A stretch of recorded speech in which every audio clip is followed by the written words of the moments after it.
Mesdames, Messieurs, chers actionnaires, chers membres du conseil d'administration et censeurs, chers commissaires aux comptes, je vous remercie pour votre présence à notre Assemblée générale. Je déclare la séance ouverte. Mon nom est Craig Foreman. J'ai le plaisir de présider le bureau aujourd'hui en ma qualité d'administrateur référent et vice-président du conseil d'administration de la société, en l'absence du président du conseil d'administration pour des raisons personnelles. Je vous propose de démarrer cette assemblée en procédant à la constitution du bureau. Sont proposés à la désignation comme scrutateurs les deux membres de l'Assemblée disposant du plus grand nombre de voix et qui ont déclaré accepter cette fonction. Monsieur Michael Dadoun, disposant de 3 996 311 titres, voix, et Monsieur Loïc Carrère, disposant de 2 892 625 voix. Le bureau est ainsi valablement constitué et décide de désigner comme secrétaire de séance Steven Siegel, directeur juridique de la société. Je vous demande de prendre acte que la présente Assemblée générale peut valablement délibérer en qualité d'Assemblée générale ordinaire et extraordinaire, puisque la feuille de présence indique, à cet instant, la présence ou la représentation d'actionnaires représentant plus de 25% des actions ayant droit de vote. Les membres de l'Assemblée ont émargé la feuille de présence, tant en leur nom qu'en leur qualité de mandataire. Les commissaires aux comptes, à savoir les sociétés BDO et Forvis Mazars, ont été régulièrement convoqués et sont présents. La présente Assemblée générale a été convoquée conformément aux prescriptions légales et les documents devant être mis à la disposition des actionnaires ou communiqués aux actionnaires sur leur demande l'ont été. Ils sont déposés sur le bureau, ainsi que la feuille de présence et les documents constatant la régularité de la convocation et de la tenue de la présente Assemblée générale. Nous précisons également que cette Assemblée générale est retransmise en direct et dans son intégralité, et que l'enregistrement restera consultable sur le site Internet de la société. Je vous remercie de bien vouloir demander le microphone. Excusez-moi. On va sauter une page. Voilà. Je vous précise que seront présents dans un premier temps les chiffres clés et les grandes lignes de comptes sociaux et comptes consolidés 2024-2025. Les commissaires aux comptes qui sont présents seront invités à présenter leur rapport. Les actionnaires présents pourront ensuite poser des questions à la direction de Claranova. Nous vous présenterons les résolutions soumises à votre vote et après la confirmation de quorum définitive, nous procéderons au vote des résolutions. Voilà, je laisse maintenant le micro à Éric Garot, notre directeur général. Éric. Merci beaucoup, Craig. Généralement, on ne se lève pas. L'an dernier, on est resté, mais j'ai trouvé que la présentation de M. Foreman est au micro ici intéressante. Donc, j'en profite pour continuer à être un peu dans la même veine. C'est un plaisir à nouveau de pouvoir m'adresser à vous, évidemment, à cet événement annuel où on est là pour vous présenter les résultats de la société. Ce que je vais faire en premier, après j'inviterai évidemment Xavier qui viendra présenter les comptes et on pourra dérouler comme ça. Et je reviendrai un peu plus tard lorsqu'on vous parlera des projets à venir et un peu sur les prochaines étapes de comment on voit l'avenir. Craig l'a mentionné, ça nous fera également plaisir de pouvoir échanger avec vous et de répondre à vos questions. Donc, sans plus tarder, laissez-moi vous parler à nouveau. Je pense que la plupart d'entre vous avaient déjà eu l'opportunité d'échanger avec nous et de voir ces chiffres-là. La bonne chose, et d'autant plus que nos auditeurs sont ici, ce sont toujours les mêmes chiffres qu'on vous a présentés auparavant, donc il n'y aura pas nécessairement beaucoup de surprises. Mais donc, si on regarde le business globalement, le chiffre sur le business, nous avons clôturé l'année à 118 millions d'euros. Évidemment, c'est plus 1,4 % à périmètre et taux constant. Ce qui est important aussi de mentionner, je l'ai mentionné à plusieurs occasions et vous le verrez un peu plus tôt, mais évidemment, on a été quand même prudent avec les investissements marketing tout au long de l'année. Le ROC normalisé est à 24 millions, il est stable, donc par rapport à l'exercice précédent. Et ce qui est aussi quand même important, et vous allez le voir dans les chiffres, un résultat net à 73 millions, qui, comparativement à l'an dernier, évidemment, qui était à moins 12, et ça, c'est grâce à la cession de l'activité de Planète Art. Donc, lorsqu'on regarde le tableau et les chiffres clés, souvent on a fait référence un peu à ce tableau d'avion avec toutes sortes de cadrans, etc. Bon, je viens de vous parler du chiffre d'affaires annuel. La croissance à taux de change global, parce que lorsqu'on parle de 1,4, c'est sur l'activité core, donc lorsqu'on inclut tout le business, c'est moins 0,6 %. La croissance à taux de change périmètre constant. Le chiffre d'affaires à l'étranger, 94 %. Donc, évidemment, de plus en plus, on travaille sur ces aspects-là. Le ROC normalisé, 24,1 %. La marge opérationnelle, un peu plus de 20 %. Et évidemment, les capitaux propres, 40 millions d'euros. Les trois segments, le business Claranova, c'est quoi? C'est un pure player dans l'édition de logiciels. C'est un business qui est assis sur trois segments importants, porteurs, dans lesquels on détient notre technologie. Donc, évidemment, la sécurité des utilitaires, tout ce qui est documents, donc alentour de la brique technologique PDF que nous avons, et la photo. Ce sont des ventes par abonnement majoritairement. 75 % de ces revenus sont des revenus récurrents. On parle du groupe à 203 collaborateurs. On opère et on vend, en fait, on vend plutôt qu'on opère, pour être plus précis, dans plus de 160 pays. Et évidemment, 95 % de notre business est fait en B2C, 5 % ou à peu près le 4,5 en B2B. Vous savez, on vous en a parlé, c'est un pourcentage de business sur lequel, évidemment, on porte une attention très particulière parce que ce pourcentage-là, il est voué à progresser. Il progresse d'ailleurs depuis, évidemment, la clôture des comptes, mais on continue à y travailler parce qu'on est convaincu que c'est un vecteur créateur de valeur et nos applications sont distribuées dans plus de 20 langues dans le monde. Plus précisément, si on regarde maintenant le découpage du business, ce 118 millions-là, il ressemble à quoi? Bien, c'est le non-core pour 9 millions d'euros. C'est 109 millions qui est du core aujourd'hui. Donc, les activités core, c'est 93 % du chiffre d'affaires. Il y a une dynamique de croissance sur 2024 au niveau des utilitaires, la sécurité, à plus 5 %. Il y a eu une légère décroissance au niveau du PDF du document à moins 4 % et la photo à moins 26 %. On a eu beaucoup de questions, on a échangé avec vous. Je vous ai dit, on a été évidemment beaucoup plus prudent sur les investissements marketing, c'est un fait. On a diminué de façon judicieuse nos investissements marketing en 2025 versus 2024. C'est un choix qu'on a fait. On a fait de l'arbitrage. On a poussé sur certaines catégories parce qu'on nous offrait des possibilités de croissance, dont entre autres les utilitaires. Donc, c'est une des raisons pourquoi vous voyez cette progression sur le business. Je pense qu'on vous a expliqué qu'on a un business, évidemment, qui est intimement relié à notre capacité d'investir des sommes en acquisition client, en marketing. Il y a une relation presque immédiate. Le retour sur l'investissement est plus long, mais lorsqu'on met des dollars ou qu'on les retire, évidemment, on voit un impact pratiquement immédiat, comme je vous disais, au niveau du chiffre d'affaires. Dans le cadre des deux catégories, que ce soit au niveau du document en 2025 ou au niveau de la photo, on a diminué de façon plus importante ces investissements-là. Dans le PDF, on a eu une diminution de tout près de 6 % des investissements marketing. Et dans la photo, on était plutôt à une diminution aux alentours de moins 15 %. Donc, évidemment, la photo, j'en ai parlé plusieurs fois. On est en repositionnement. On a retravaillé sur des nouvelles audiences, de développer des produits qui sont beaucoup plus inscrits dans une logique de workflow également avec la photo.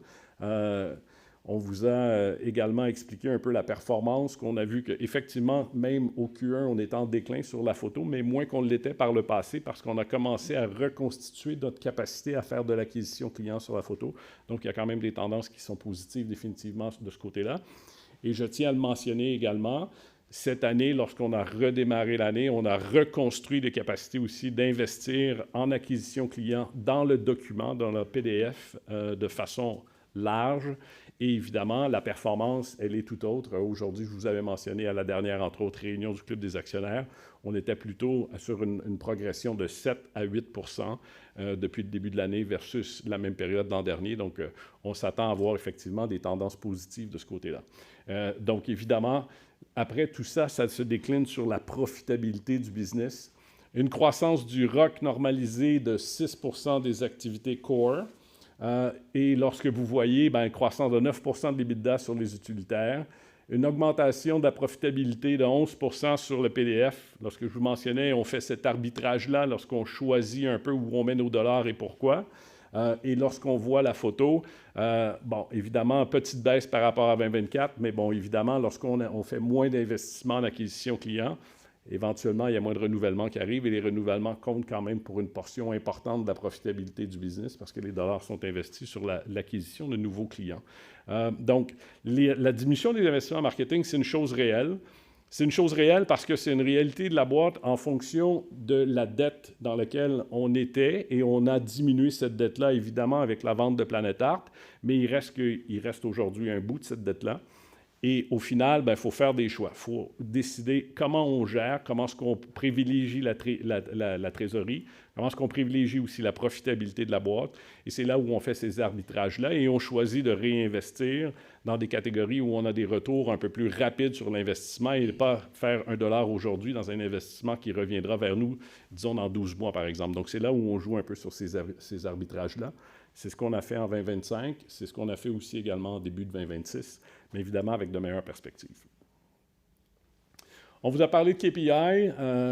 Il y a une progression sur les KPI. Les KPI, c'est quelque chose qui bouge dans le temps. Il y a différentes façons. On peut prendre une photo très précise à un certain moment donné ou on peut les regarder de façon lissée, par exemple, sur 12 mois. Là, ici, on a pris une photo en fin d'année. Lorsqu'on compare 2025 versus 2024, le LTV to CAC ratio, donc c'est la valeur client à terme sur nos coûts d'acquisition, à 2,47. Donc, on peut voir que normalement, $1 investi dans le business en génère 2,5. Si on regarde la base client, il y a une progression de 4 malgré le fait, comme je vous disais, qu'on a diminué les investissements en marketing. Donc, oui, en 2024, on a une augmentation de la base client qui était plus rapide. Mais malgré tout ça, cette année, on a réussi quand même à augmenter encore la base client, ce qui reste un défi parce qu'au final, comme je vous disais, si on fait moins d'investissements en nouvelles ventes, bien évidemment, avec le churn et on voit une disparition des clients existants, il faut réussir à les remplacer avec de nouveaux clients. Donc, malgré tout ça, au final, le chiffre net, c'est qu'il y a une augmentation de la base client de 4 Et évidemment, les revenus récurrents, je dis 75 on est resté à 75 On travaille évidemment avec les équipes à toujours faire progresser ce chiffre-là. C'est l'objectif. Mais au final, on regarde LTV, coût d'acquisition, qu'est-ce qu'on peut faire, les différents marchés. C'est un peu comme ça qu'on travaille sur ces KPI-là. Donc, voilà pour la performance business, qui est un petit récap rapide de ce qu'on a discuté déjà moult et moult fois. C'est un plaisir de le faire à nouveau aujourd'hui. J'aurai l'opportunité de revenir pour vous parler des projets et après les questions. Mais sur ce, je passe le micro à Xavier avec les résultats financiers. Merci. Merci Eric. Je prends mes petites feuilles parce que l'écran est très loin. Pour vous parler des résultats financiers de l'exercice 2025, avec un petit préalable qui concerne la particularité de l'exercice et des traitements comptables que nous avons été amenés à appliquer, notamment l'application de norme IFRS 5 qui prévoit d'isoler les activités ayant vocation à être cédées. Donc, particularité de l'exercice, ça concernait Planet Art qui depuis a été cédé et MyDevice, dont vous savez que nous avons pour projet également de les céder. Autre élément méthodologique, c'est l'application de la recommandation de l'AMF, doc de 2021-02, qui prévoit de publier également des comptes pro forma, donc que vous retrouvez, qui ont été publiés, que vous trouvez dans l'URD, dans le chapitre 2, qui permet de bien identifier ce qui concerne les activités cédées et les activités poursuivies. Sinon, les activités cédés aujourd'hui ne sont présentés ici sur une seule ligne, vous les trouvez sur le compte de résultat. Si je prends le compte de résultat donc depuis le début, le point 1 c'est le chiffre d'affaires, 118 millions, Eric y a fait référence. La deuxième étape importante, c'est le résultat opérationnel courant qui s'élève à 21 millions. Vous savez que nous publions un ROC normalisé. Et lui, on verra juste à la slide suivante, il s'élève à 24 millions sur l'exercice, contre 22 millions l'année précédente. Et puis, autre élément important sur cette slide, si on arrive jusqu'en bas du compte de résultat, c'est pour la première année depuis bien longtemps, des résultats nets nettement positifs à 73 millions d'euros versus moins 12 l'année dernière. Slide suivant, donc on retrouve, vous le voyez au milieu du tableau, le ROC opérationnel courant de 21 millions d'euros. Et vous le voyez comment on remonte, on constitue le ROC opérationnel courant normalisé que nous publions. Alors nous avons été interrogés sur la pertinence de maintenir une différence entre ROC normalisé versus EBITDA. Donc c'est une réflexion que nous menons. Bien évidemment, aujourd'hui, le fait que l'activité de Planétart soit sortie du périmètre et qui apportait beaucoup d'impact IFRS 16, la question se pose. Donc c'est un sujet qu'on va étudier. Il y a la perspective de l'IFRS 18 qui arrive, qui va également beaucoup bouleverser les choses. Donc la question, c'est est-ce qu'on a intérêt à encore modifier des éléments avant l'échéance de 2027, qui finalement est à nos portes. Autre élément important de l'exercice, c'est le résultat financier qui s'élève à moins 37 millions d'euros et qui comprend donc les spécificités de l'exercice, à savoir certes les intérêts et le pic de la dette Shiny, mais également l'indemnité pour 8 millions d'euros qui a été réglée au moment du remboursement partiel de cette dette.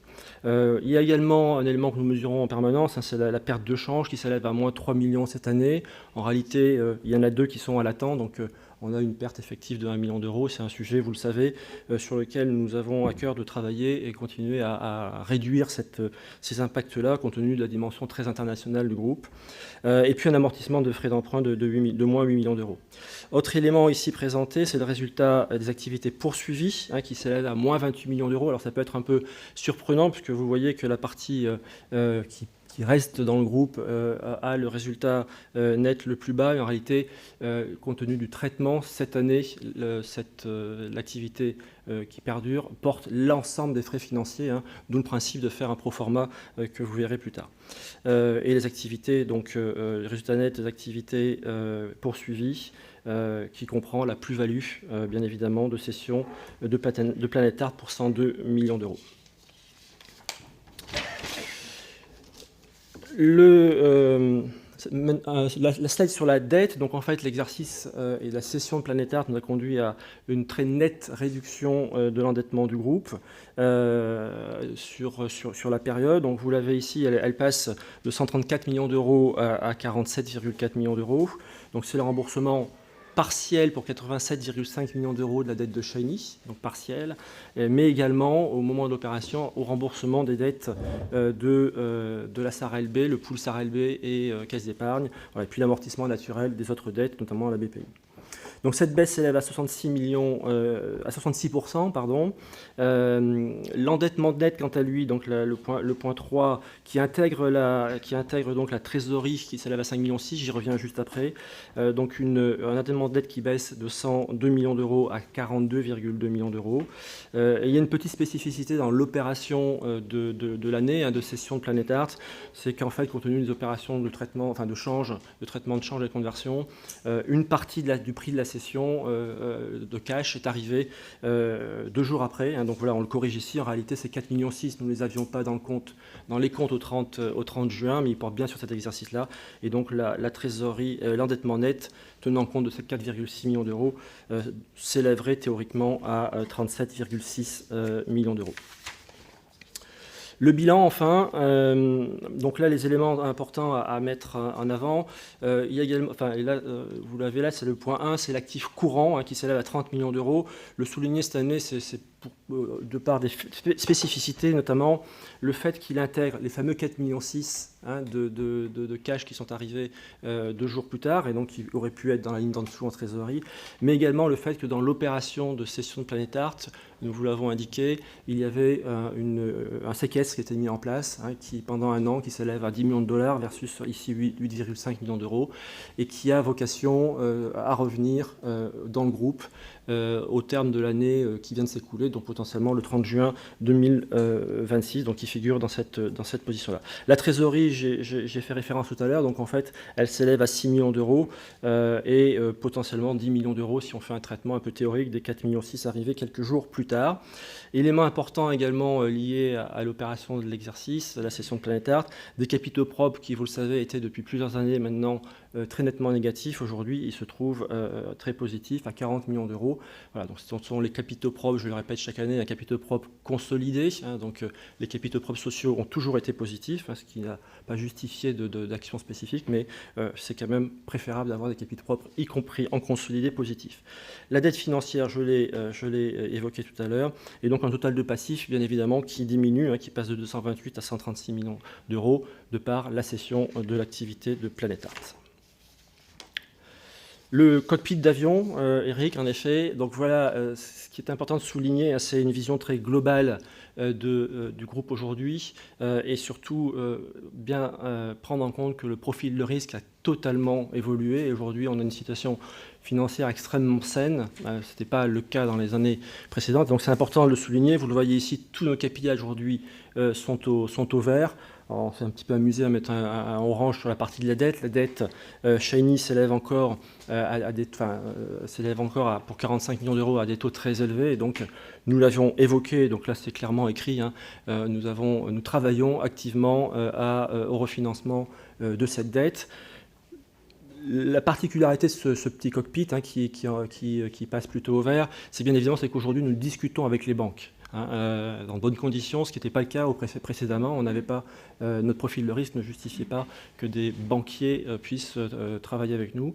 Voilà, donc ce n'est pas le cas. Donc nous y travaillons et nous reviendrons vers vous donc au plus tard, vous l'avez vu, sur le premier semestre 2026. Et je repasse la parole.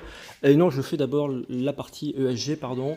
Résultats financiers, résultats extra-financiers, élément extrêmement important. Et également une petite note de méthodologie. Nous avons publié pour la première fois notre rapport de durabilité dans le cadre de la CSRD en devant tenir compte d'activités cédées. Donc ça ne traduit plus réellement le profil aujourd'hui extra-financier du groupe, mais donc cette analyse, cette première analyse que nous avons réalisée intègre les données de Planétart et de MyDevice. Vous le savez, il y a beaucoup d'éléments impactants sur les matières premières, sur les transports, etc., qui concernaient que Planétart ou les objets avec MyDevice, qui n'est plus le cas aujourd'hui. Donc ces éléments-là vont naturellement s'améliorer. Donc ce qui est à noter ici, c'est que nous poursuivons nos efforts dans ce domaine. On a beaucoup investi. On a abouti à la publication d'un premier rapport à la dimension CSRD, mais on a également, ce qui était un peu la logique, mis en place un plan stratégique ESG avec des engagements forts que vous verrez juste derrière. Et on continue donc à investir dans ce domaine-là, à travailler dans ce domaine-là de façon à améliorer l'ensemble de nos KPI, de nos notations. Bon, vous le savez, on a la notation extra-financière ESG des TIFinance qui est très large, qui couvre tout le spectre. Et donc là, notre rating de l'année augmente très nettement. Et puis on a appris hier que nous avions également renouvelé notre médaille d'or en matière de bilan carbone avec Greenly. Donc c'est des éléments positifs. Quelques éléments d'engagement que nous avons pris dans le cadre du plan stratégique ESG 2025-2030. Donc c'est sur 5 ans, des engagements environnementaux, des engagements sociaux et des engagements de gouvernance. Alors je ne vais pas tous les citer, mais si on prend les principaux, donc mesurer et réduire nos émissions de gaz à effet de serre. Donc ça, c'est une constante et nous y travaillons activement.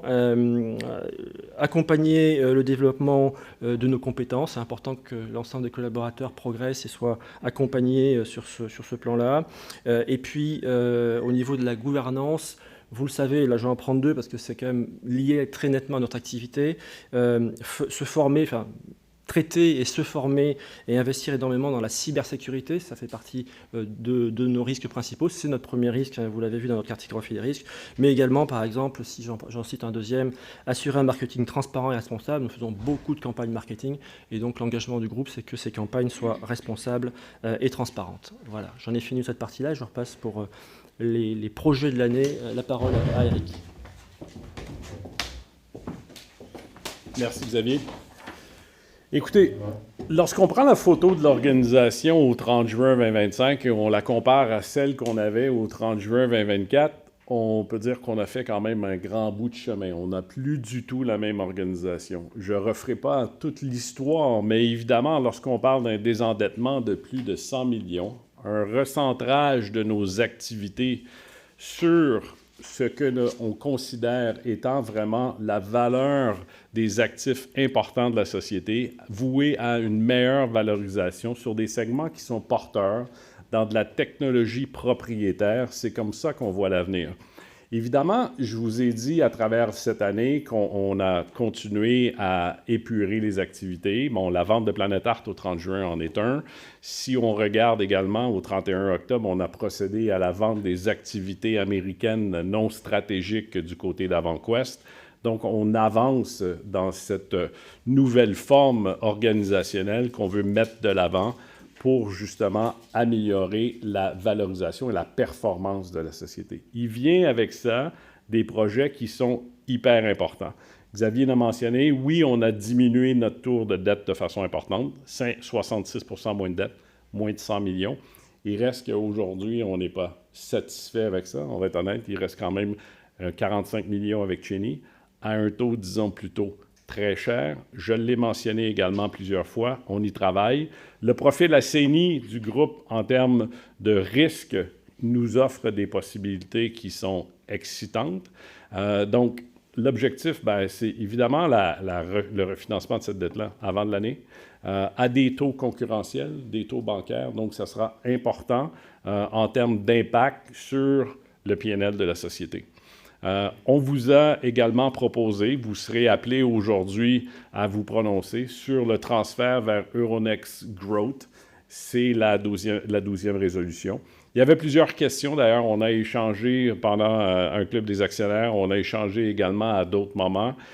Vous comprendrez que ce transfert vers Euronext Growth est important pour la société. Pourquoi?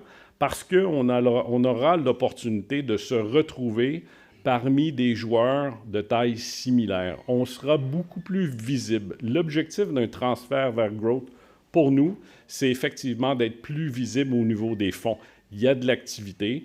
J'ai eu des commentaires, j'ai eu des questions, sincèrement, sur la liquidité. Je pense qu'il y a des gens qui font de l'analyse, qui regardent, etc. Bien, lorsqu'on prend, par exemple, Euronext Growth, il y a, bien que dans certains cas, la perception est différente, il y a beaucoup de volume. Ce n'est pas une diminution des volumes. Si on regarde tout ce qui est transigé avec Euronext dans le compartiment, bien, il n'y a plus de sociétés, il y a plus de volume. Mais pour les sociétés qui sont passées du compartiment C vers l'Euronext Growth, tous les analyses et ça démontre qu'il y a plus de volume. Donc, ce n'est pas un sujet de volume, ce n'est pas un sujet d'être moins transparent. Bien au contraire, l'organisation, et je vous l'ai dit, on va continuer à le faire. On s'inscrit dans un souci de transparence, de vous donner l'information. On va continuer de le faire dans la façon dont on l'a fait. Mais pour nous, c'est beaucoup plus intéressant de se retrouver dans un compartiment qui est plus approprié. Et je vais vous montrer après des slides, j'y reviendrai, mais vous allez voir où on se situera parmi les sociétés qui sont sur Growth versus le C et pourquoi on parle de visibilité. Évidemment, sujet à ça, bon, il y a effectivement aussi des coûts, mais l'aspect coût n'est pas l'aspect qui nous amène aujourd'hui à vous proposer ce transfert-là. Une des résolutions qu'on vous proposera également, c'est la modification, donc le changement au niveau de notre année fiscale, de passer sur année calendaire. C'est beaucoup plus facile après en termes de lisibilité. Lorsqu'on a discuté évidemment avec différents fonds, des analystes surtout qui nous suivent, bien, on rentre dans une logique qui est plus appropriée pour ça. Et le point important, le dernier point, j'en ai mentionné un petit peu tout à l'heure, oui, la croissance du B2B. Mais ce n'est pas que la croissance du B2B. Je vous ai parlé un peu de la performance du Q1, si vous vous rappelez, au dernier club des actionnaires qu'on a fait. On me pose aussi des questions. On avait posé un peu Q2 pourra ressembler à quoi? Bien, j'avais commencé à glisser quelques mots là-dessus. Q2 sera assez similaire à ce qu'on a vu au Q1, ce qui veut dire qu'effectivement, on a retenu les investissements marketing, on continue à retenir des investissements marketing sur certaines catégories et on l'accélère sur d'autres. Je vous ai mentionné plus tôt lors de mon intervention, on s'attend à avoir quand même une belle progression au niveau de PDF. Sur d'autres catégories, on a fait le choix de lever un peu la pédale sur les investissements marketing. On veut se mettre dans la meilleure posture pour renégocier la meilleure dette possible. C'est l'objectif numéro 1. C'est important de rentrer dans un cadre où on pourra à ce moment-là complètement changer la façon dont on voit après le développement. Donc, on veut se donner ces options-là. Et donc, évidemment, là, on rentre dans une dynamique où on investit sur certaines catégories. Le document dont fait partie le PDF sera un des éléments importants et donc le B2B à ce moment-là en termes de croissance. Donc, c'est un peu ça lorsqu'on regarde les projets d'avenir. Maintenant, laissez-moi vous parler plus précisément de growth. Je vous ai expliqué les raisons, mais ce qui est très visible ici, c'est le ranking, donc le positionnement des sociétés. Lorsqu'on compare, par exemple, Euronext, BSC, 197 compagnies, sur Growth, il y a 259 compagnies. La capitalisation boursière, au moment où on a fait la chart, on était 119e, on se retrouvera 43e. Sur la taille des revenus, on passe de 97 à 56, donc on sera à nouveau, quand on regarde les deux, le top 17 22 Sur l'EBITDA, on était 64e, on passera 17e, et là, on fait parmi les très bonnes figures, on sera dans les 7 des sociétés les plus profitables, et en termes de marge également, dans le top 3 avec notre marge, qui veut dire le numéro 9. Donc, vous comprendrez que lorsqu'on discute avec des fonds, et les fonds sont très actifs, small cap, mid cap, sur le growth, ils sont habitués de transiger avec des sociétés qui sont sur cet échange-là. Il n'y a absolument pas de souci. Mais évidemment, lorsqu'on apparaît sur le dessus de cette liste-là, ben, c'est plus approprié pour nous et on augmente nos chances en termes de visibilité. Donc, voici ce qui nous confère cette décision-là qu'on vous propose aujourd'hui. En termes de timing, on vous présente ici là, un peu le timeline des choses. Donc, on avait évidemment un peu plus tôt proposé, communiqué, annoncé l'intérêt de transférer vers le growth. Ensuite de ça, aujourd'hui, il y aura un vote et donc on vous demande de nous partager et de voter sur ça. Suite à ça, évidemment, on va faire une communication et après, il y a un délai environ de 2 mois si la résolution est acceptée par les actionnaires avant qu'on puisse être délisté du compartiment C pour être listé sur l'Euronext Growth. Donc, en travers ça, évidemment, il y a du travail un peu qui est fait par la direction et tout qui est évident, assez important de ce côté-là. Donc, voilà. Oui, exact. Donc, sur ce, je repasse la parole à Craig et merci de votre attention. Merci Eric, merci Xavier. J'aimerais inviter les commissaires au compte à présenter une synthèse de leur rapport et on vous donne le micro. Merci.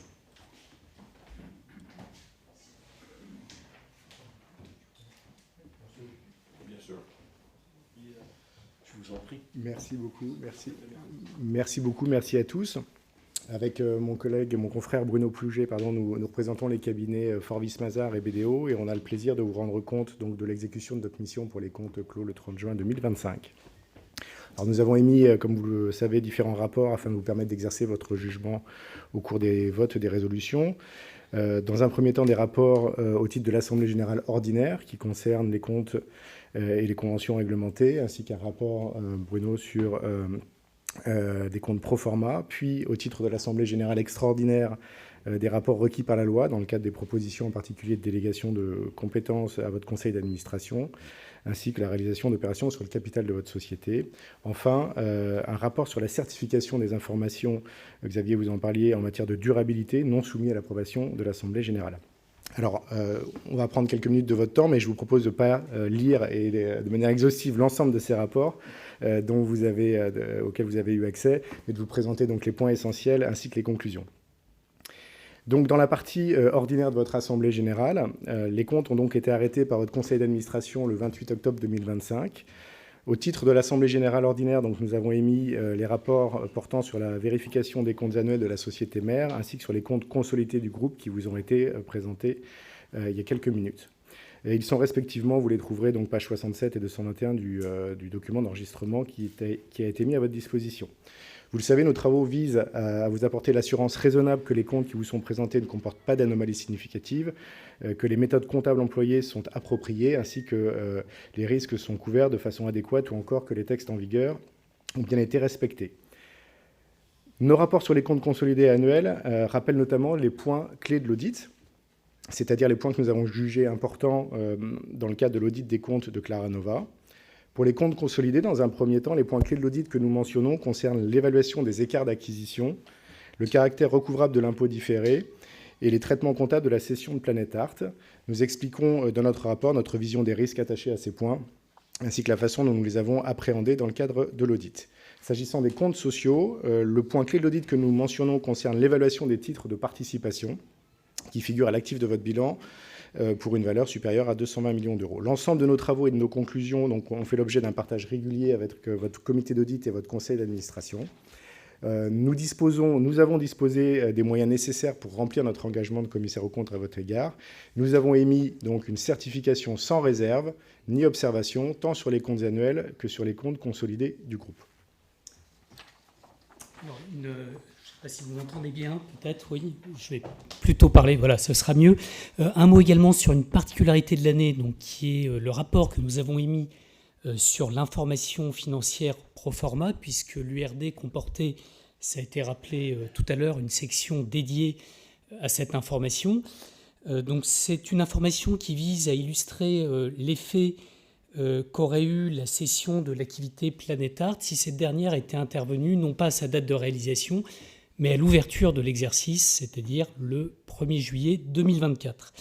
Et donc vous avez pu le lire dans ce rapport, collégialement conclu sur le fait que ces informations avaient été établies correctement selon la base de préparation indiquée dans l'URD et que cette base était bien évidemment conforme aux méthodes comptables de Clara Nova SE. Alors on a émis également un rapport spécial sur les conventions réglementées.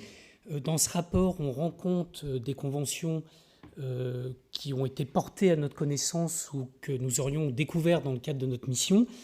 Au titre de l'exercice écoulé, une seule nouvelle convention a été portée à notre connaissance. Il s'agit de la convention de cession d'actions de la filiale AvantQuest SAS par votre directeur général à la société. Donc les conditions, modalités de fixation du prix, de règlement sont décrites dans notre rapport.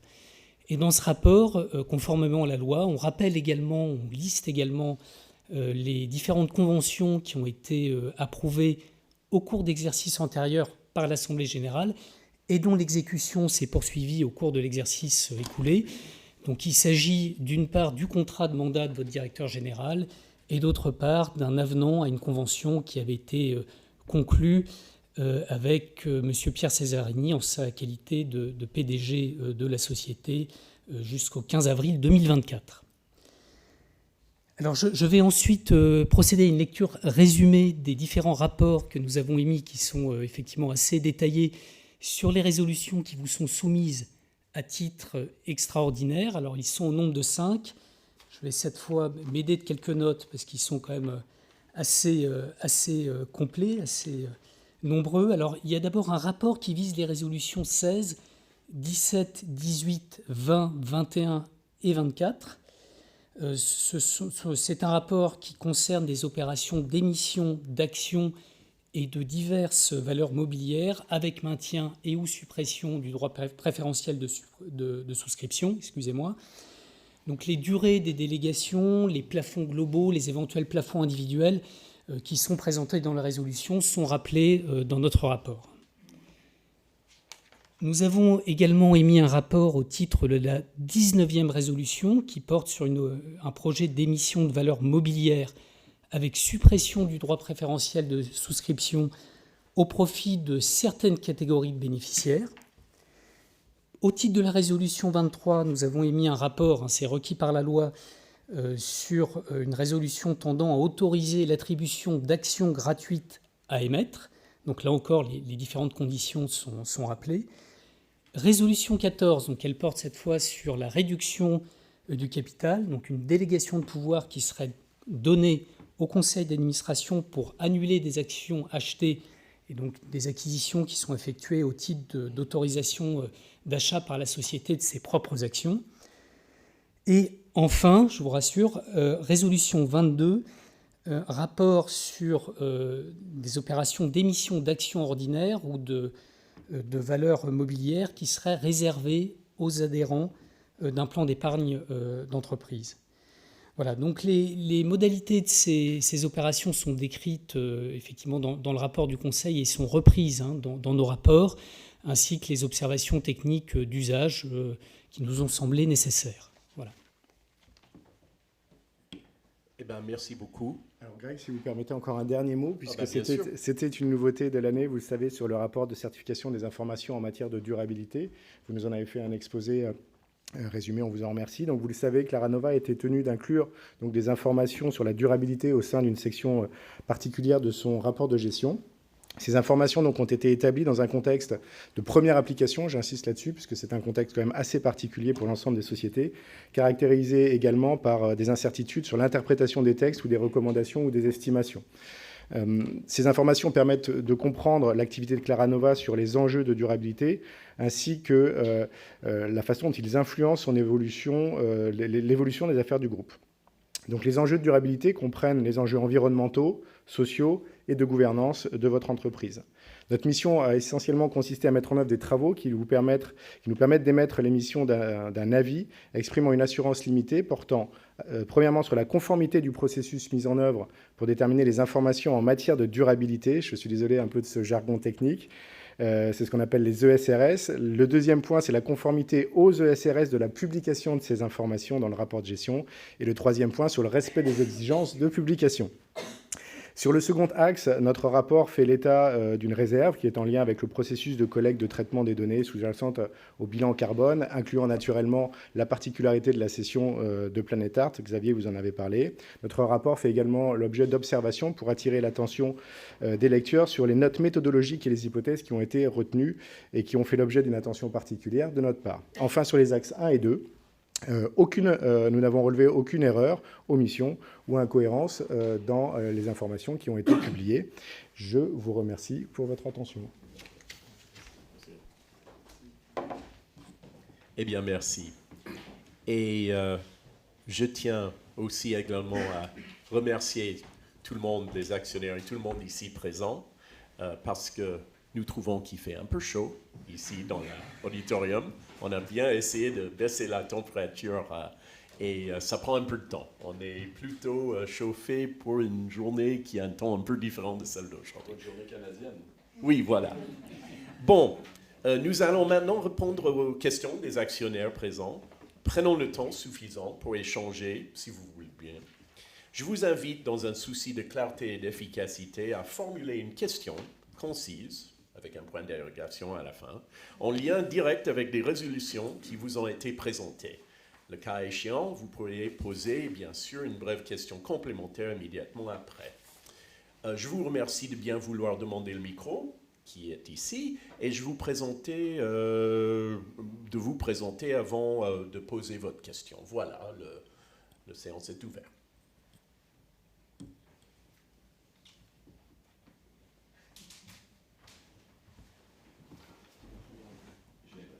Bonjour, combien quelqu'un se lance alors je vais me lancer.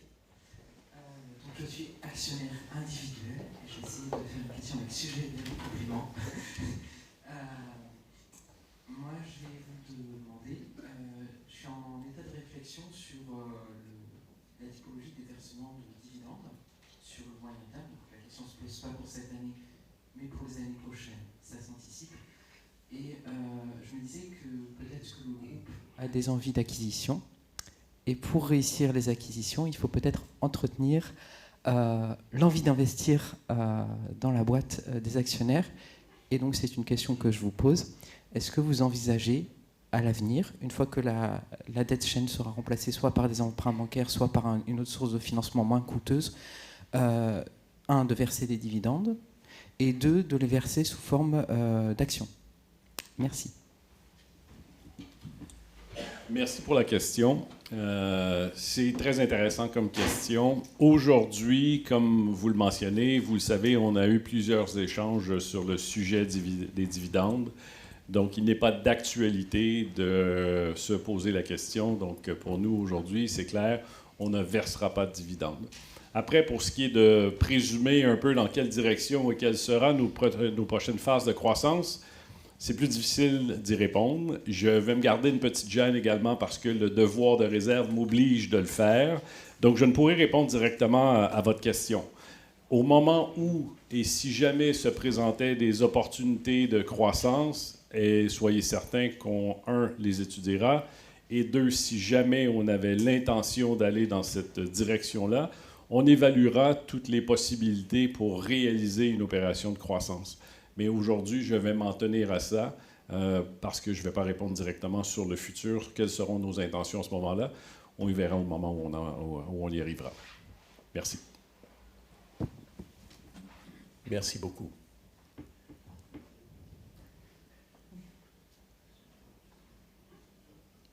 Je regarde, y a-t-il d'autres questions?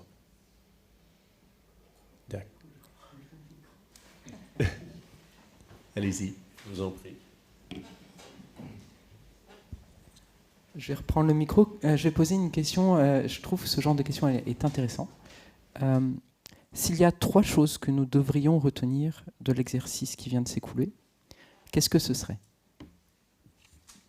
Que ce soit dans tous les domaines, au niveau financier, en ESG, au niveau de l'intégration des équipes. Quels sont les 3 points, pour vous, qui sont importants à retenir pour nos actionnaires? Excellente question. Et effectivement, c'est une question, je pense, qui est importante qu'on puisse adresser et bien répondre.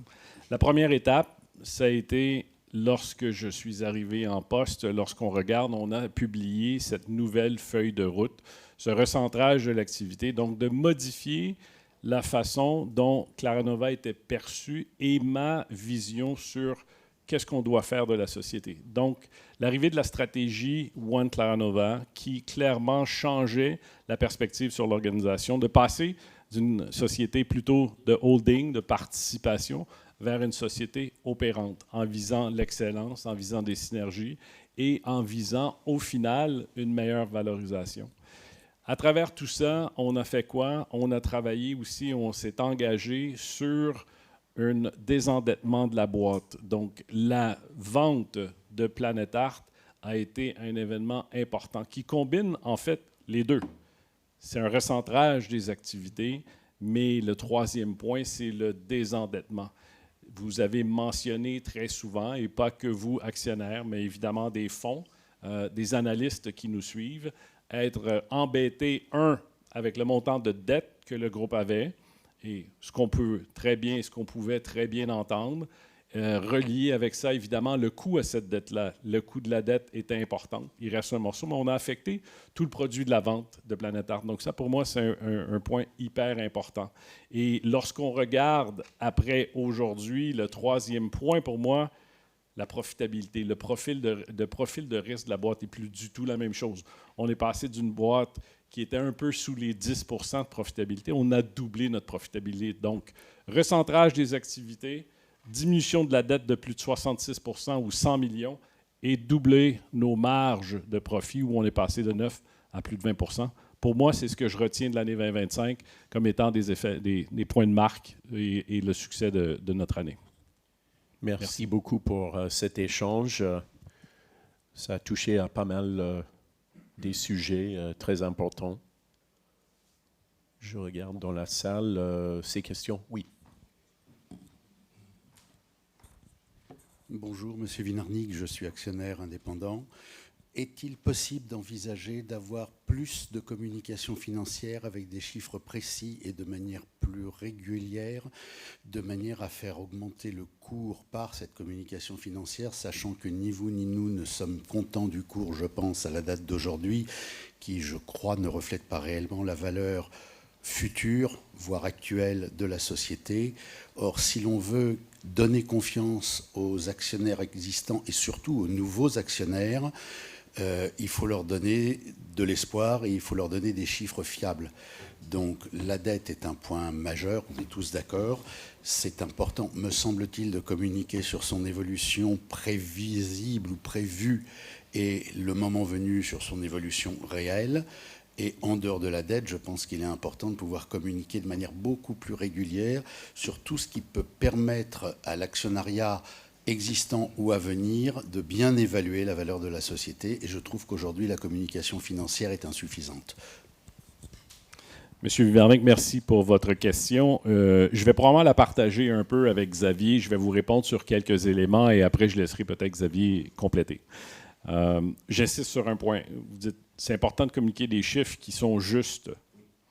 On a 2 sociétés ici qui vous confirment que nos chiffres sont justes. Donc là-dessus, sincèrement, je ne vais pas trop communiquer ou commenter plus que ça. Vous savez très bien comme que c'est société publique, on est audité, on viendra voir notre rapport des auditeurs, etc. Tout ça. J'entends sur la communication financière d'avoir des chiffres potentiellement plus précis. Je vais surtout insister ou peut-être vous mettre des mots dans la bouche et vous me corrigerez si j'ai tort, mais j'ai l'impression que ce que je dois entendre à travers là, c'est que vous êtes tous preneurs d'un peu plus de détails dans les chiffres, de comprendre la performance de chacune des morceaux du business ou ce qui compose au final la performance de l'organisation. Et de chiffres prévisionnels, c'est-à-dire de dire, je sais que c'est très compliqué, qu'on n'a pas de ça, mais de pouvoir dire, nous avons l'intention de passer...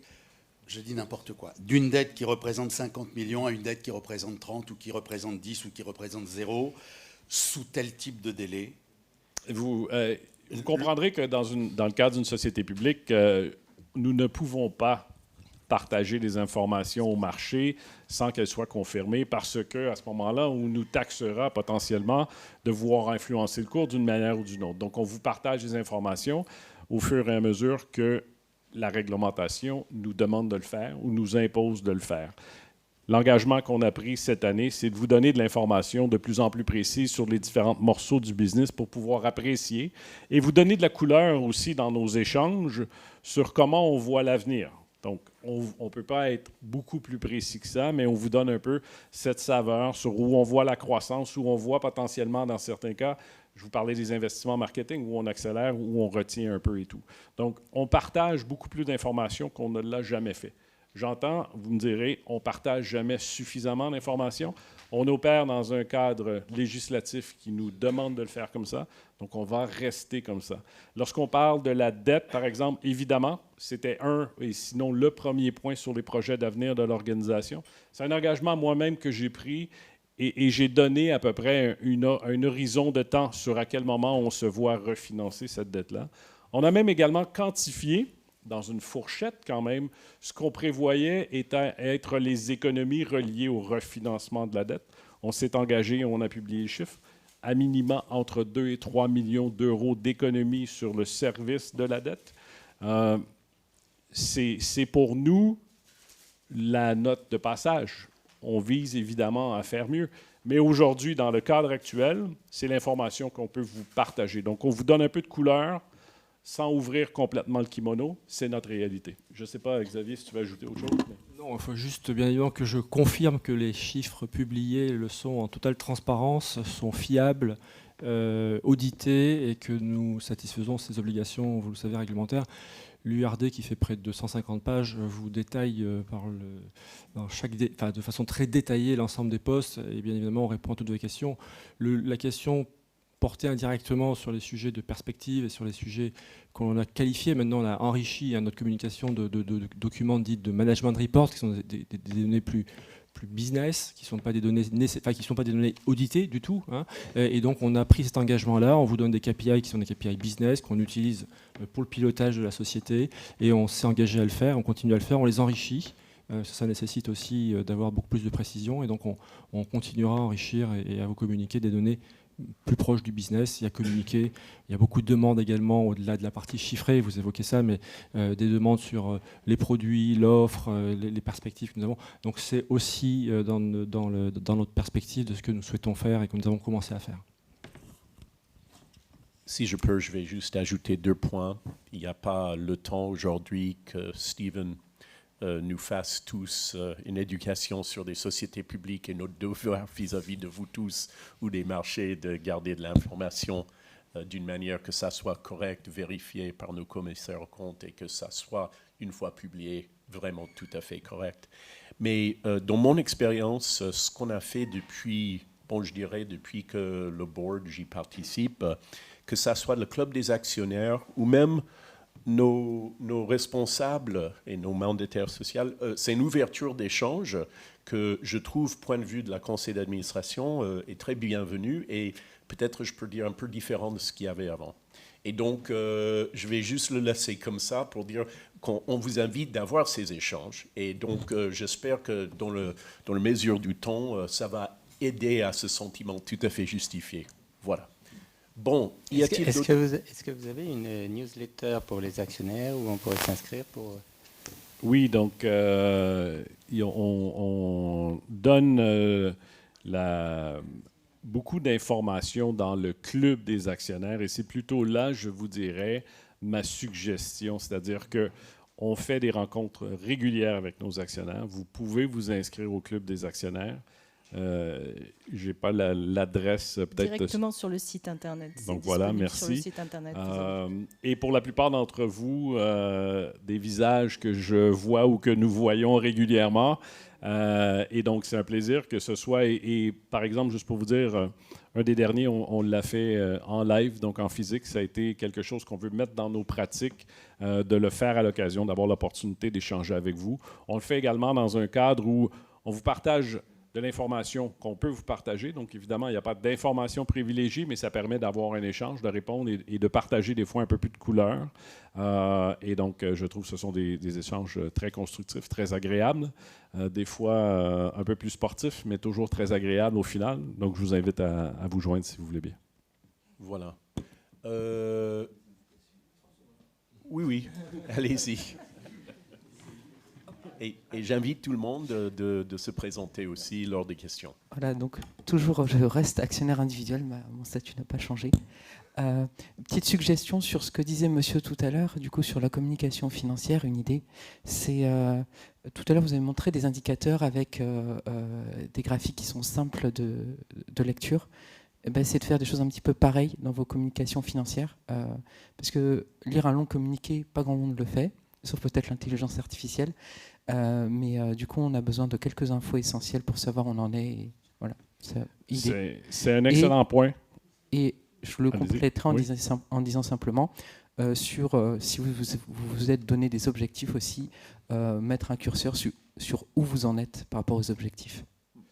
Donc, merci. Excellent retour. Les graphiques qu'on vous propose aujourd'hui, d'ailleurs, ce sont des graphiques qu'on a dans la majorité de nos communications financières qui sont disponibles sur le site de Claranova et qu'on partage également avec la SFAF ou, par exemple, des fonds d'investissement. Il est vrai que dans nos communiqués CP, ils sont plutôt très lourds en texte. Peut-être qu'on pourra réfléchir à intégrer déjà certains de ces graphiques-là. Donc, j'en prends bonne note, bonne suggestion. Merci. Écoutez, là, je pense qu'on a répondu à l'essentiel des questions. Donc, je vous propose donc de passer à la présentation des résolutions qui vous sera faite par le secrétaire de séance.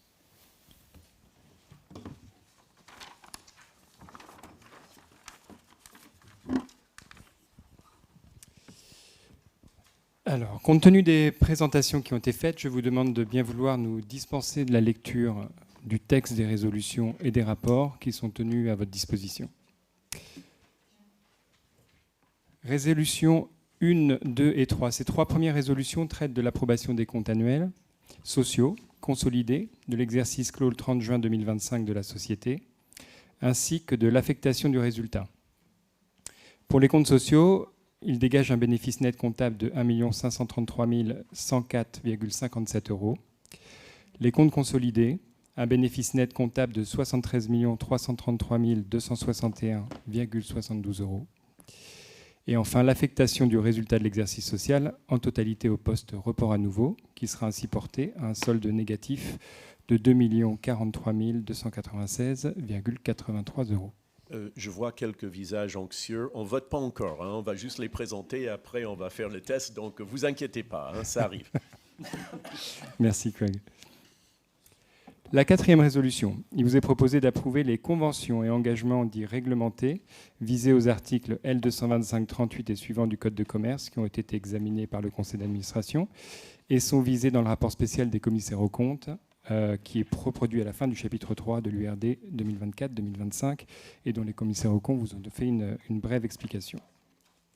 Résolution numéro 5, il vous est proposé d'approuver les informations sur la rémunération des mandataires sociaux requises par le paragraphe 1 de l'article L2210-9 du Code de commerce pour l'exercice 2024-2025.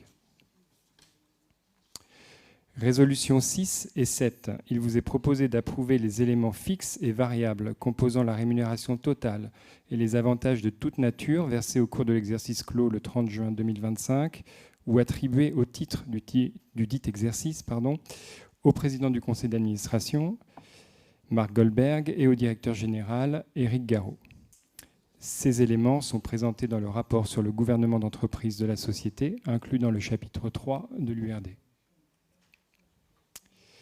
Résolutions 8, 9, 10 et 11, ce sont les rémunérations futures. Il est proposé à l'Assemblée d'approuver la politique de rémunération des mandataires sociaux dirigeants de la société pour l'exercice 25-26, à savoir les administrateurs, le président du conseil d'administration et le directeur général, ainsi que de fixer le montant annuel global de la rémunération des administrateurs. Ces éléments sont également présentés dans le rapport sur le gouvernement d'entreprise de la société, inclus dans le chapitre 3 de l'URD. Résolution 12, il vous est proposé d'approuver le transfert de cotation des instruments financiers de la société du marché Euronext Paris vers le marché Euronext Growth Paris. 13e résolution, il vous est proposé de renouveler l'autorisation conférée au conseil d'administration pour procéder à des achats ou ventes d'actions de la société dans le cadre d'un programme de rachat d'actions. C'était la partie ordinaire. Sur la partie extraordinaire, résolution 14, cette résolution est à lire en parallèle de la 13e que je viens d'indiquer et qui a pour but de renouveler l'autorisation conférée au conseil d'administration à annuler, par voie de réduction de capital, les actions acquises dans le cadre du programme de rachat d'actions de la société. Résolution 15 à 19, il vous est proposé de confier au conseil d'administration, avec faculté de subdélégation, les outils nécessaires pour, dans le respect de l'intérêt social bien évidemment, saisir des opportunités de marché ou réaliser des opérations de croissance externe qui nécessiteraient la mise en œuvre des opérations sur le capital suivantes: des augmentations de capital par incorporation de primes, réserves, bénéfices ou autres, des augmentations de capital avec maintien du droit préférentiel des actionnaires de souscription, des augmentations de capital avec suppression du droit préférentiel de souscription, avec offre publique par placement privé, ou encore réservées à certaines catégories de bénéficiaires. Les résolutions sont détaillées dans le rapport du conseil d'administration à l'Assemblée et dans l'avis de convocation. Résolution 20 à 21, il vous est également proposé d'autoriser le conseil d'administration, toujours avec faculté de subdélégation, à mettre en œuvre, dans le cadre des opérations visées aux résolutions 15 à 19 que je viens de décrire, une clause d'extension et des augmentations de capital avec suppression du droit préférentiel de souscription dans le cadre de l'émission par une filiale de valeurs mobilières donnant accès au capital de Claranova. Les résolutions, là encore, sont détaillées dans le rapport du Conseil à l'Assemblée et dans l'avis de convocation. Courage, on arrive au bout. 22e résolution, la société a l'obligation légale de proposer à l'Assemblée générale une résolution tendant à la réalisation d'une augmentation de capital réservée aux salariés adhérant à un plan d'épargne d'entreprise lorsqu'il est proposé d'autres résolutions pouvant entraîner une augmentation de capital, ce qui est le cas aujourd'hui.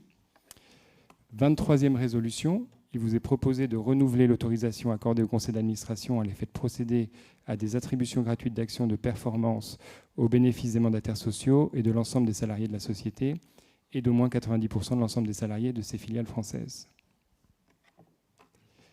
24e résolution, il est proposé à l'Assemblée de fixer le plafond global des augmentations de capital immédiates ou à terme, décidées en vertu des dérogations de compétences visées aux résolutions 15 à 23. 25e résolution, il vous est proposé de modifier l'article 22 des statuts de la société à l'effet de modifier la date de clôture de l'exercice social de la société pour la fixer dorénavant au 31 décembre. Et enfin, dernière résolution, la 26e, pourvoir pour les formalités. Je vous donne le quorum définitif qui est de 45,52%. Je vous rappelle que les résolutions à titre ordinaire sont à adopter à la majorité des voix présentes et représentées et que les résolutions à adopter à titre extraordinaire le seront à une majorité des 2/3. Le vote se fera sur les boîtiers et sera précédé par une courte vidéo d'information sur le procédé. Ces votes seront comptabilisés, résolution par résolution, et rajoutés à ceux reçus par correspondance. Mesdames et messieurs les actionnaires, le boîtier qui vous a été remis à l'issue de l'émargement est strictement personnel. Le nombre de voix que vous détenez et ou représentez est chargé dans le boîtier et affiché sur son écran. Vous n'aurez à utiliser que les touches vertes, jaunes et rouges. La touche verte correspond à un vote pour. La touche jaune correspond à un vote abstention. La touche rouge correspond à un vote contre. Après la lecture de chacune des résolutions, il sera immédiatement procédé à son vote et il sera déclaré « Le vote est ouvert ». À cet instant, vous apercevrez sur l'écran un rectangle vous indiquant le compte à rebours des secondes dont vous disposez pour voter. Lorsque le compte à rebours sera achevé, il sera déclaré « Le scrutin est clos » et il ne vous sera alors plus possible de voter. L'affichage des résultats s'effectuera sur l'écran de projection quelques instants après la clôture du scrutin. Dernière précision, merci de bien vouloir éteindre vos téléphones portables pendant la durée du vote et de restituer les boîtiers à la sortie de la salle. Merci. Donc nous allons commencer par un vote test. Donc la question test, sommes-nous mercredi aujourd'hui? Le vote est ouvert.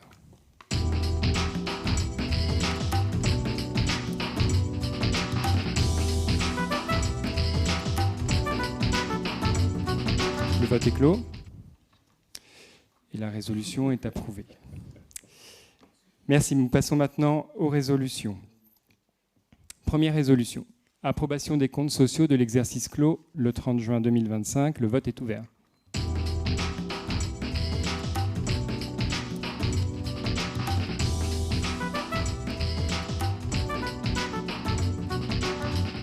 Le vote est clos.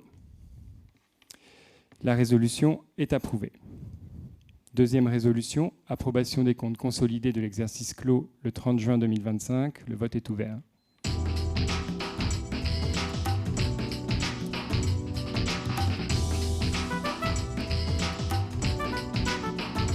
Le vote est clos. La résolution est approuvée. Troisième résolution, affectation du résultat de l'exercice clos le 30 juin 2025. Le vote est ouvert.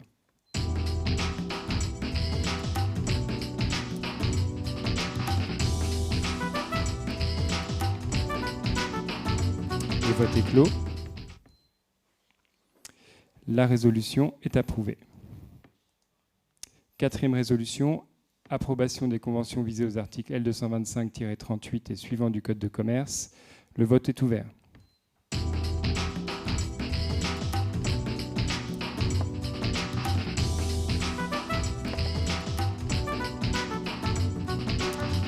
Le vote est clos.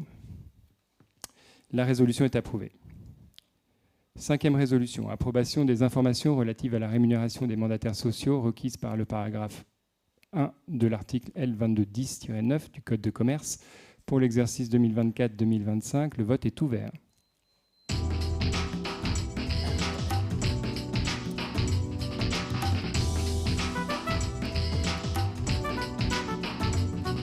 Le vote est clos.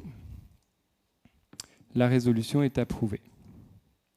Sixième résolution, approbation des éléments fixes et variables composant la rémunération totale et les avantages de toute nature versés au cours de l'exercice clos le 30 juin 2025 ou attribués au titre du dit exercice au président du conseil d'administration, M. Marc Goldberg. Le vote est ouvert.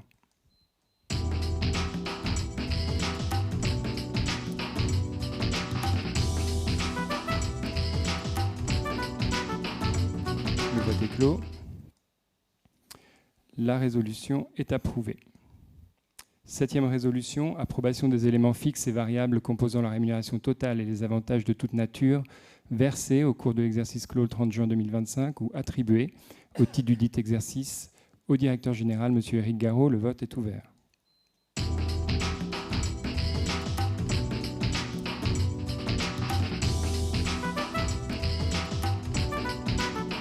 Le vote est clos. La résolution est approuvée. 8e résolution, approbation de la politique de rémunération des administrateurs de la société pour l'exercice 2025-2026. Le vote est ouvert.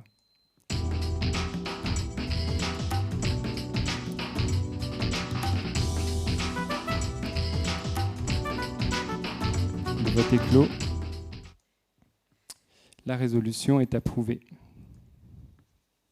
9e résolution, fixation du montant de la rémunération annuelle globale des administrateurs pour l'exercice 2025-2026. Le vote est ouvert.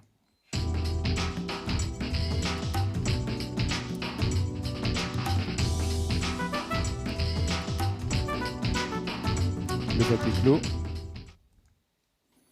La résolution est approuvée. 10e résolution, approbation de la politique de rémunération du président du conseil d'administration pour l'exercice 2025-2026. Le vote est ouvert.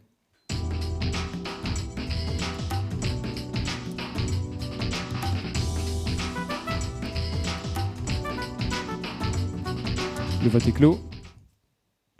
La résolution est approuvée. 11e résolution, approbation de la politique de rémunération du directeur général pour l'exercice 2025-2026. Le vote est ouvert.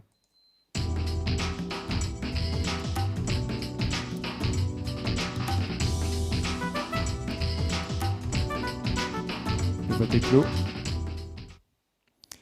La résolution est approuvée. 12e résolution, approbation du transfert de cotation des titres de la société du marché Euronext Paris vers le marché Euronext Gov Paris, conformément aux dispositions de l'article L. 421-14-5 du Code monétaire et financier, et pouvoir à donner au conseil d'administration pour la réalisation du dit transfert. Le vote est ouvert.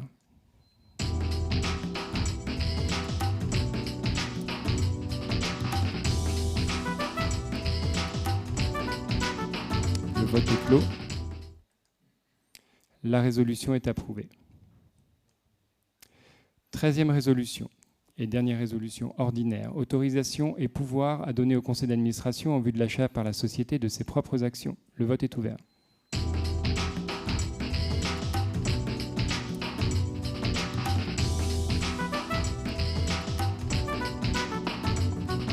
Le vote est clos. La résolution est approuvée. 14e résolution, délégation de compétences au conseil d'administration pour une durée de 18 mois à l'effet de procéder à une réduction de capital social par annulation des actions autodétenues. Le vote est ouvert.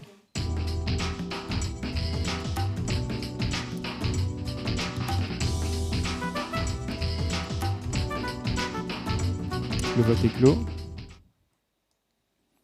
La résolution est approuvée. 15e résolution, délégation de compétences consentie au conseil d'administration pour une durée de 26 mois à l'effet d'augmenter le capital social par incorporation de primes, réserves, bénéfices ou autres. Le vote est ouvert. Pardon.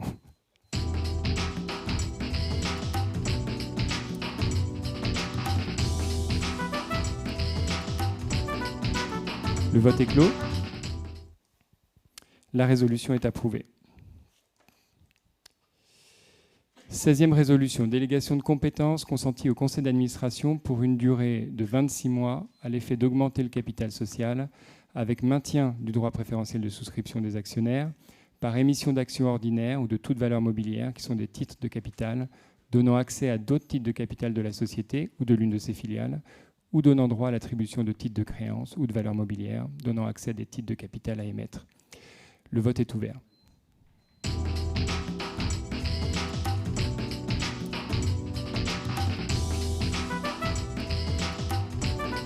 Le vote est clos. La résolution est approuvée.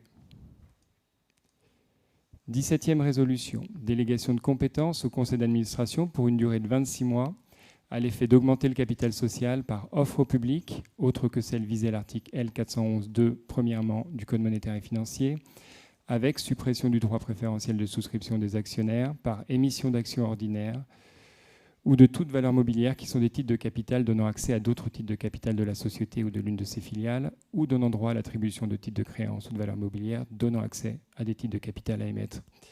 Le vote est ouvert.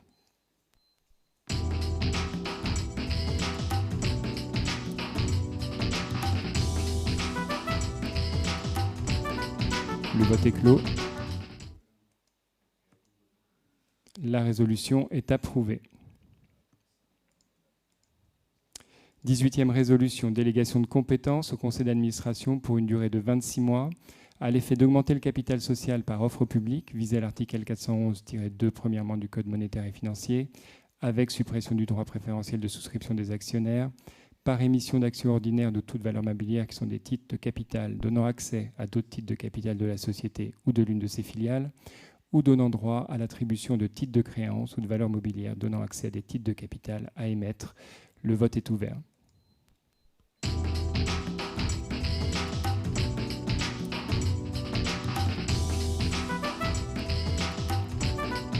Le vote est clos. La résolution est approuvée. 19e résolution, délégation de compétences au conseil d'administration pour une durée de 18 mois, à l'effet d'augmenter le capital social avec suppression du droit préférentiel de souscription au profit de catégories de personnes, par émission d'actions ordinaires ou de toute valeur mobilière, qui sont des titres de capital donnant accès à d'autres titres de capital de la société ou de l'une de ses filiales, ou donnant droit à l'attribution de titres de créance ou de valeur mobilière, donnant accès à des titres de capital à émettre. Le vote est ouvert.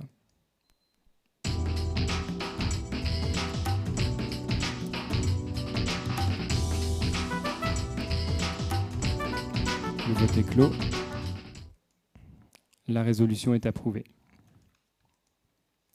20e résolution, délégation de compétences au conseil d'administration pour une durée de 26 mois, à l'effet d'augmenter le nombre de titres à émettre en cas d'augmentation de capital avec ou sans droit préférentiel de souscription des actionnaires. Le vote est ouvert.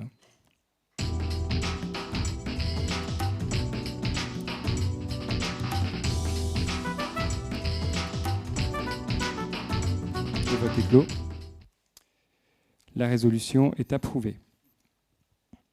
21e résolution, délégation de compétences au conseil d'administration pour une durée de 26 mois, à l'effet d'émettre des actions avec suppression du droit préférentiel de souscription des actionnaires, en conséquence de l'émission par une filiale de valeur mobilière donnant accès à des actions de la société. Le vote est ouvert.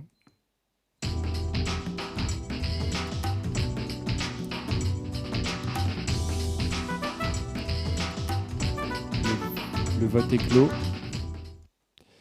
La résolution est approuvée. 22e résolution, délégation au conseil d'administration à l'effet de procéder à une augmentation de capital par émission d'actions ou de titres donnant accès au capital, réservée aux adhérents d'un plan d'épargne entreprise avec suppression du droit préférentiel de souscription au profit de ces derniers. Le vote est ouvert.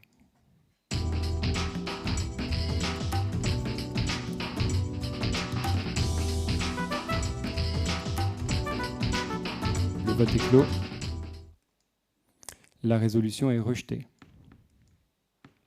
23e résolution, autorisation à donner au conseil d'administration à l'effet de procéder conformément aux dispositions des articles L2210-60 premièrement et L225-197-1 du Code de commerce à une attribution gratuite d'actions de performance au bénéfice des mandataires sociaux et de l'ensemble des salariés de la société et d'au moins 90% de l'ensemble des salariés de ses filiales françaises au sens de l'article L233-1 du Code de commerce et relevant de l'article L210-3 du même code, dans les conditions prévues aux articles L225-197-1 à L225-197-5 et L2210-59 du Code de commerce, en portant renonciation des actionnaires à leurs droits préférentiels de souscription. Le vote est ouvert.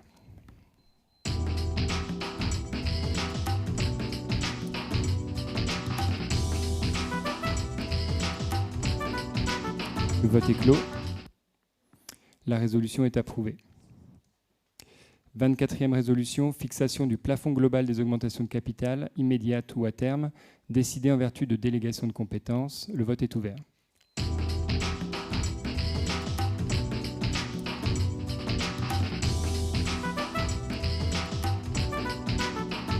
Le vote est clos. La résolution est approuvée. 25e résolution, modification de la date de clôture de l'exercice social de la société pour la fixer au 31 décembre et modification corrélative de l'article 22, exercice social, inventaire, compte annuel, des statuts de la société. Le vote est ouvert.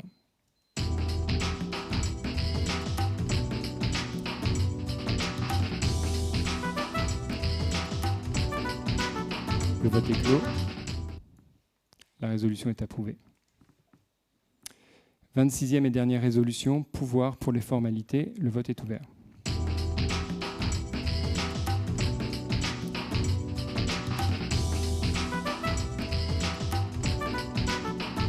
Le vote est clos. La résolution est approuvée. Le vote est terminé. Je vous remercie. Eh bien, je vous remercie pour votre présence à cette assemblée et je vous remercie également pour la qualité de nos échanges. Cette assemblée générale est maintenant terminée. Bon retour chez vous et à bientôt. Merci.